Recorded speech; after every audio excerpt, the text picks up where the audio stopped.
नमस्कार दोस्तों, welcome to our YouTube channel Reignite Studies. तो आज की इस वीडियो में हम आपको बताएंगे how to score 110 plus marks in UPSC prelims. Right, अगर हम बात करें यूपीएससी प्रीलिम्स की, तो आप देख रहे होंगे पिछले कुछ सालों से कि कट ऑफ जो है यूपीएससी का वो लगातार डाउन हो रहा है।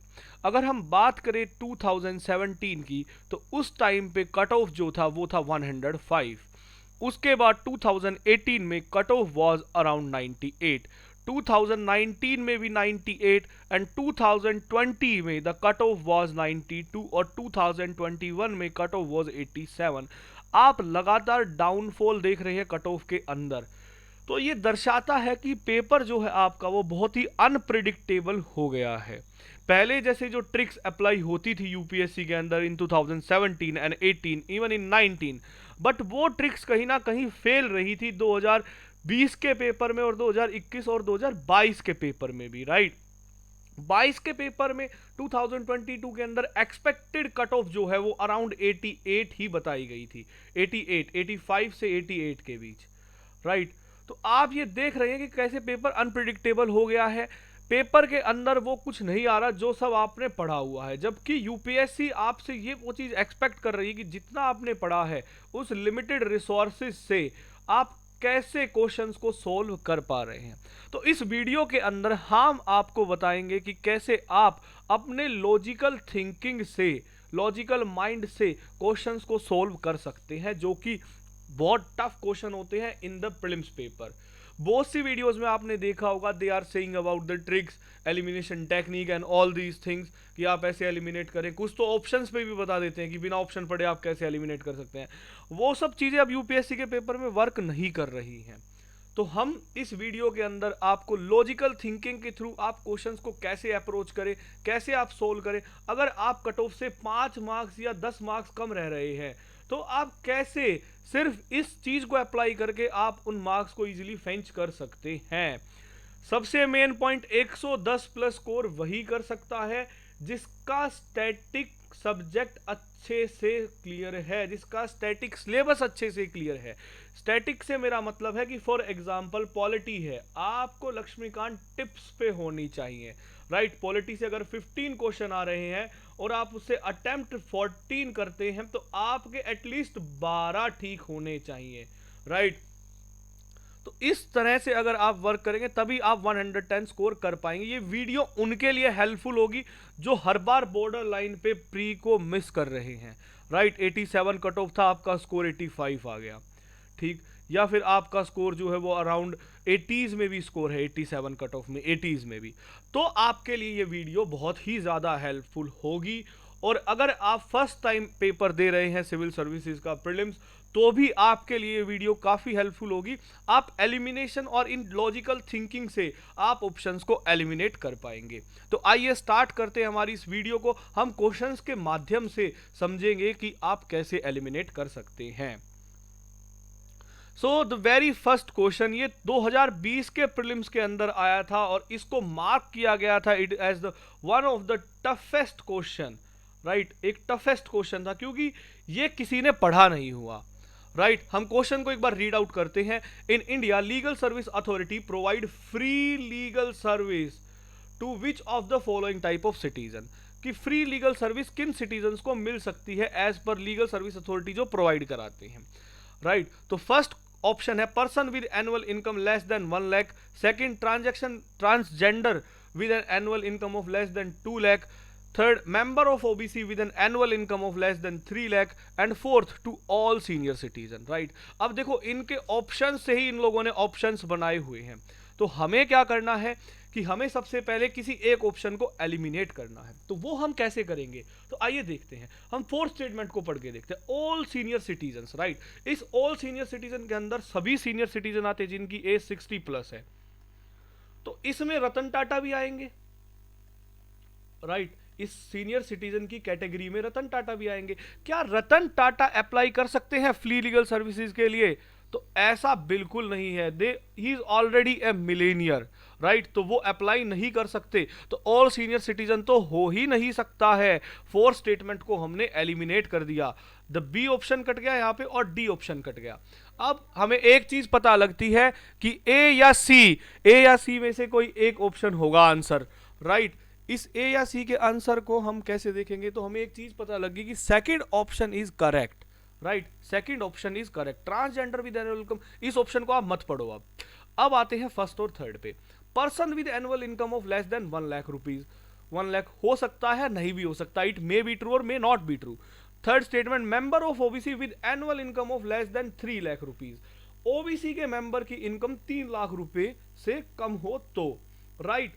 तो ओबीसी मेंबर की इनकम की अगर ये बात कर रहे हैं, तो ओबीसी में अगर आप रिजर्वेशन की बात करोगे तो ओबीसी क्रीमी लेयर एक चीज होती है ओबीसी के अंदर, राइट, क्रीमी लेयर समथिंग, वो क्रीमी लेयर डिसाइड करती है कि आपकी कितनी इनकम होनी चाहिए।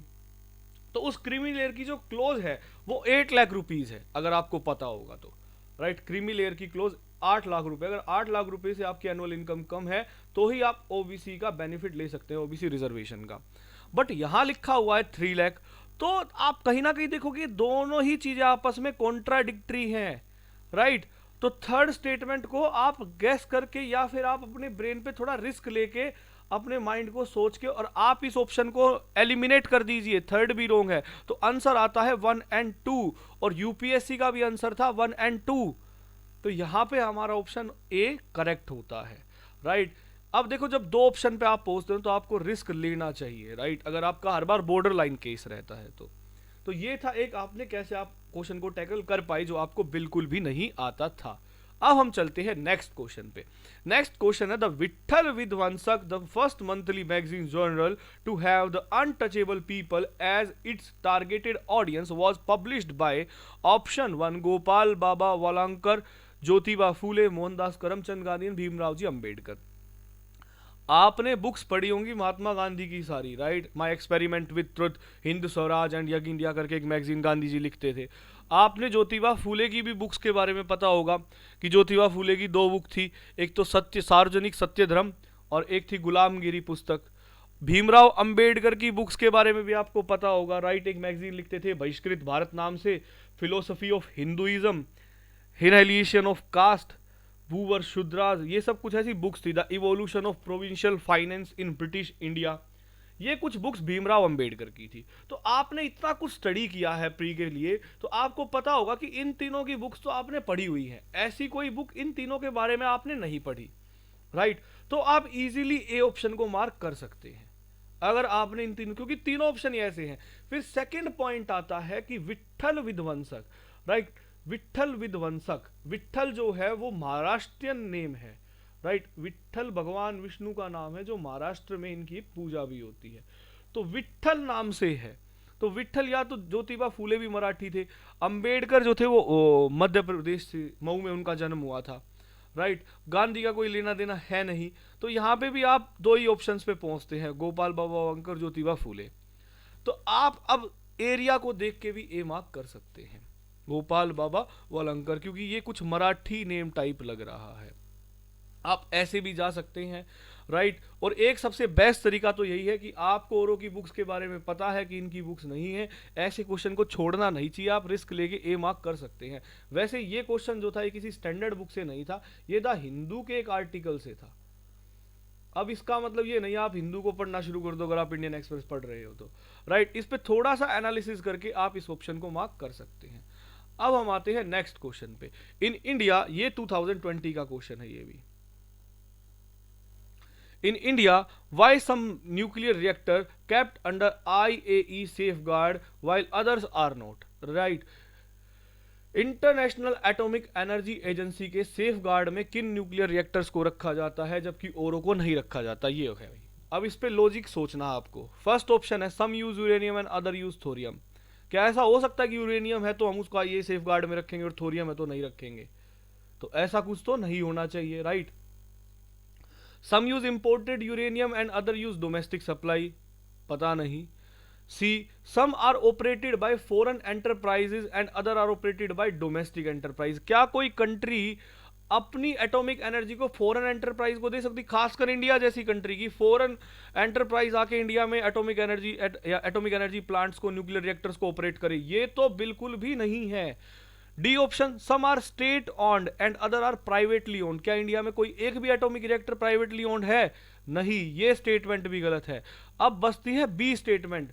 बी को एक बार फिर से पढ़ेंगे। सम यूज इंपोर्टेड यूरेनियम, बाहर से आया हुआ यूरेनियम यूज करे तो उसको आईईए सेफगार्ड में रखा जाता है, अगर डोमेस्टिक यूज करे तो नहीं रखते। क्यों रखा गया? ताकि बाहर से जो यूरेनियम आया है उस पे चेक्स एंड बैलेंस रखा जाए कि कभी हम उसको इसे न्यूक्लियर वेपन के पर्पस से तो यूज नहीं कर रहे हैं, इसलिए उसको आईईए सेफगार्ड में रखा जाता है। राइट, तो आपको ऐसी चीजों को सोचना है। अब आते हैं नेक्स्ट क्वेश्चन पे। ये था एमएसपी से, ये 2020 का ही क्वेश्चन है। In the case of all cereals, pulses and oilseed, the procurement of MSP is unlimited in any state or UT of India. First thing is that all cereals और है ही नहीं। टोटल 7 है MSP के अंदर। अगर मैं MSP का एक बार थोड़ा सा ब्रीफ आपको बता देता हूं, मिनिमम सपोर्ट प्राइस जो है ये टोटल 22 क्रॉप्स पे है, टोटल 22 क्रॉप, और प्लस शुगर केन पे एफआरपी होता है, फेयर एंड रिन्यूमरेटेड प्राइस।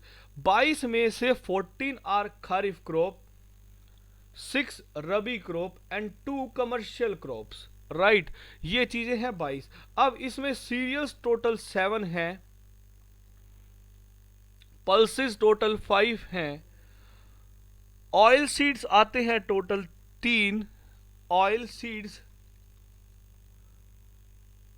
3 है, और बाकी फिर वही कोकोनट, जूट, कोपरा और ये सब होते हैं, raw cotton and all these thing. Right, MSP को रिकमेंड करता है CACP, right, commission on agriculture prices. ये ministry of agriculture and farmer के अंडर आता है सीएसीपी, और ये एक एडवाइजरी बॉडी है, जबकि एमएसपी को जारी करती है cabinet committee on economic affairs. Right, इसका रोल एडवाइजरी है, एक चीज याद रखना, इसका role advisory ministry of agriculture and farmer welfare के अंडर है। राइट, तो फर्स्ट स्टेटमेंट तो वैसे ही ट्रू होगी, अगर आपने थोड़ा बहुत पढ़ा होगा। वैसे ऑल सीरियल्स पे हो ही नहीं सकता एमएसपी, राइट, सारी क्रॉप्स पे नहीं, और अनलिमिटेड प्रोक्योरमेंट नहीं है। तो 2 स्टेटमेंट से ही ये गलत हो जाती है, 2 वर्ड से ही। अब सेकंड है, in case of cereals and pulses MSP is fixed in any state at up to which the market price will never rise. Extreme word, see never rise, कभी बढ़ेगा ही नहीं, ऐसा कुछ नहीं होता। वो तो पूरी कंट्री के लिए सेम है। एक चीज याद रखे, पूरी कंट्री के लिए सेम है एमएसपी, किसी एक स्टेट या यूटी के लिए पर्सनली फिक्स नहीं किया जाता। तो both statement are incorrect, so answer is D. Right, अब हम आते हैं नेक्स्ट, ये है 2022 का क्वेश्चन पॉलिटी से। The first statement is pursuant to the report of H.N. Sanyal Committee, the Contempt of Court Act 1971 was passed. Second, the Constitution of India empowers the Supreme Court and the High Court to punish for contempt of court. Third, the Constitution of India defines civil contempt and criminal contempt. Fourth, in India, the Parliament is vested with the power to make laws on contempt of court. हमें एक statement को eliminate करना है। Right, वो कैसे? अब first statement के बारे में आपको पता नहीं होगा जहां तक मुझे आइडिया है, ठीक, क्योंकि जनरली ये बहुत फैक्चुअल स्टेटमेंट है, तो इसका हमें नहीं पता। अब हम बात करते हैं सेकंड स्टेटमेंट की, the constitution of India. Second छोड़ो, फोर्थ की बात करते हैं हम सबसे पहले। फोर्थ एक इजी स्टेटमेंट है, in India parliament is vested with power to make law on contempt of court. बिल्कुल, देखो हमने पॉलिटी के सेक्शन में आपको बताया था कि executive, legislature and judiciary, they are the 3 organs of the government. Right, legislation का काम होता है लॉ फ्रेम करना, एग्जीक्यूटिव का काम होता है लॉ को एग्जीक्यूट कराना, जुडिशरी का काम होता है लॉ के पीछे का रैशनल चेक करना। Right, it should not harm the people, that law. तो लॉ का जो काम है वो पार्लियामेंट के पास ही है। In India parliament is vested with the power to make law, तो पार्लियामेंट ही लॉ बनाएगी, चाहे कंटेम्प्ट ऑफ कोर्ट हो या कुछ भी हो। जुडिशरी के पास लॉ मेकिंग पावर नहीं है। दिस इज द बेसिक, एकदम बेसिक फैक्ट है ये सेपरेशन ऑफ पावर में। राइट, अगर आपको इन तीनों का बेसिक फंक्शन पता होगा तो आप इजीली कह सकते हो फोर्थ स्टेटमेंट इज ट्रू। अगर फोर्थ ट्रू है तो हम 2 ऑप्शन पे पहुंचते हैं, बी एंड सी। अब बात करते हैं सी, थर्ड ऑप्शन पे, the constitution of India define. Third छोड़ो, सेकंड ऑप्शन पढ़ो ना, ये तो सबको ही पता होता है। The constitution of India empowers supreme court and high court. बिल्कुल, दोनों के पास पावर है to punish contempt of court. Right. Supreme court और हाई कोर्ट दोनों के पास पावर है, तो सेकंड ऑप्शन भी ट्रू है, तो ऑप्शन आंसर आता है हमारा बी। हमें पढ़ने की जरूरत ही नहीं है और स्टेटमेंट्स, ठीक। बट फिर भी थर्ड को एक बार अब देख लेते हैं। The constitution of India define civil contempt and criminal contempt. Indian constitution define नहीं करता, ये एक्ट डिफाइन करता है कि सिविल कंटेम्प्ट क्या है और क्रिमिनल कंटेम्प्ट क्या है, राइट। जनरली ये स्टेटमेंट बहुत गलत होती है, जहां पे कॉन्स्टिट्यूशन ऑफ इंडिया डिफाइंस करके लिखा है ना, ये स्टेटमेंट जनरली गलत होती है। मैं यूनिवर्सल ट्रूथ नहीं कह रहा आपसे, generally the statements are wrong. Like constitution of India defines office of profit, नहीं ऐसा गलत है, तो ऐसी चीज उन्होंने डिफाइन नहीं किया हुआ ऑफिस ऑफ प्रॉफिट को। तो इन स्टेटमेंट्स पे आपको ध्यान देना है, ऐसी स्टेटमेंट पे। तो हमारा आंसर है बी फॉर बॉम्बे। अब हम आते हैं नेक्स्ट क्वेश्चन पे। ऐसे क्वेश्चंस के बारे में आपको बताया जाता है कि पॉसिबल इफेक्ट पूछे तो सभी इफेक्ट होंगे, all of the above mark कर दो, पर थोड़ा लॉजिकली आपको सोचना है, एक ऑप्शन को निगेट करो, आप ध्यान से पढ़ो पहले। If a major solar storm reaches the earth, which of the following are the possible effect on the earth. सबसे पहले क्या होगा, राइट। हम देखते हैं अगर सोलर फ्लेक्स आएंगे तो कम्युनिकेशन लाइंस जो है ना वो डिस्ट्रॉय होंगी। तो पहले हम ऑप्शन पढ़ते, GPS and navigation system could fail, हाँ बिल्कुल। Tsunami can occur at equatorial region, occur at equatorial region, can't say this statement be true. Power grid could be damage, हाँ हो सकता है। Intense aurora could occur over much of earth, can say. Forest fire could take place over much of the planet, कह भी सकते हैं नहीं भी कह सकते। उसके बाद next statement, orbit of the satellite could be disturbed, orbit of the satellite could be disturbed। this statement can be true or can not be true, but this statement अगर आपने कोई साइंटिफिक फिक्शन मूवीज अगर आपने देखी होंगी ना, तो आपको पता होगा satellites are disturbed by the solar flakes, right? so this statement is true। now the seventh point is shortwave radio communication to the aircraft flying over polar region could be interrupted। this statement can also be true, ठीक। Planes वगैरह पे effect होता है because it is link to the communication kind of thing. हमें doubt है दो पे, एक तो second statement and fifth. Forest fire तो बिल्कुल ही नहीं लगेगी, आप फिफ्थ ऑप्शन को तो एलिमिनेट ही कर दीजिए। अगर हम फिफ्थ ऑप्शन को एलिमिनेट करते तो हमारे पास आंसर आता है सी, राइट। आप देखो सब में फिफ्थ ऑप्शन है और एक में फिफ्थ ऑप्शन नहीं है। अगर हम सेकंड को भी एलिमिनेट कर दें तब भी हमारे पास आंसर आता है C. So the answer is C. आप ऐसे अप्रोच मत करना कि आप डायरेक्ट, अगर आपको लगा कि ऑल ऑफ द अबव आपने मार्क कर दिया, हाँ हाँ ऐसे क्वेश्चंस को all of the above. Mostly students यही गलती करते हैं, वो यूट्यूब पे वीडियो देख लेते हैं और कहते हैं कि हाँ all of the above he mark होगा। ऑप्शंस को ढंग से पढ़ना है और उसको प्रैक्टिकली सोचो कि क्या ऐसा हो सकता है। सोलर स्टॉर्म आया है, फॉरेस्ट फायर थोड़ी लगेगी, सन थोड़ी आया है अर्थ पे, राइट, कि फॉरेस्ट फायर लग जाएगी। फॉरेस्ट फायर छोड़ो, सुनामी कैसे ओकर हो जाएगी, सुनामी कैसे आएगी। तो this statement can't be true. ऐसे लॉजिकली सोचना है। कुछ और क्वेश्चंस को हम बताएंगे आने वाली नेक्स्ट क्लास के अंदर हम आपको, और इस क्लास में हमने छोटी मोटी चीजें ही, छोटी मोटी जो जितनी चीजें थी वो आपको हमने बताई है। जो थोड़ी बहुत नुएंसीज हैं इन पे आप वर्क करिए अभी से, जितना हो सके। टेस्ट सीरीज से बेटर मैं आपको रिकमेंड करूंगा कि प्री वाई क्यूज को सॉल्व करें, राइट। हर साल पी वाई क्यू से 2 से 3 क्वेश्चन आते हैं, राइट।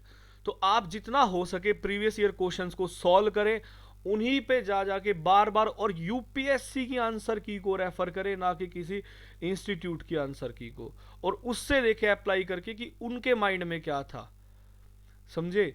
कोई लोग कहते होंगे कि आप यूपीएससी को स्टडी मत करो, ये सब है। नेक्स्ट वीडियो में मैं आपको बताऊंगा कि आप सिलेबस को कैसे ब्रेक करके और 3 महीने के अंदर आप अपनी प्रिपरेशन को कैसे बूस्ट करा सकते हैं, राइट। तो इस क्लास में हमने कुछ आपको ट्रिक्स बताई हैं। आई होप अगर आपको ठीक या अच्छी लगे आप अप्लाई करके ज़रूर देखिए। ये ट्रिक्स तभी अप्लाई होंगी, ये लॉजिकल थिंकिंग तभी अप्लाई होगी जब आपका सिलेबस अच्छे से कंप्लीट होगा। तो first complete your syllabus, otherwise it will be disastrous if you apply these tricks, right. आप सिलेबस को कंप्लीट करो और आपके अंदर कॉन्फिडेंस होना बहुत ज़रूरी है। जैसे इस क्वेश्चन में मैंने आपको बताया था कि आपके ऊपर आपका कॉन्फिडेंस ही काम आएगा इस क्वेश्चन में, राइट। आपको ज्योतिबा फूले की बुक पता है, गुलामगिरी एंड सार्वजनिक सत्य धर्म। मोहनदास करमचंद गांधी की बुक आपको पता है, my experiment with truth, young India, और ये सब। भीमराव अंबेडकर की आपको बुक पता है। तभी आप इस क्वेश्चन को कर सकते हैं जब आपके अंदर ये कॉन्फिडेंस होगा कि आपने इनकी बुक्स के बारे में पढ़ा हुआ है, ऐसी बुक आपने नहीं पढ़ी।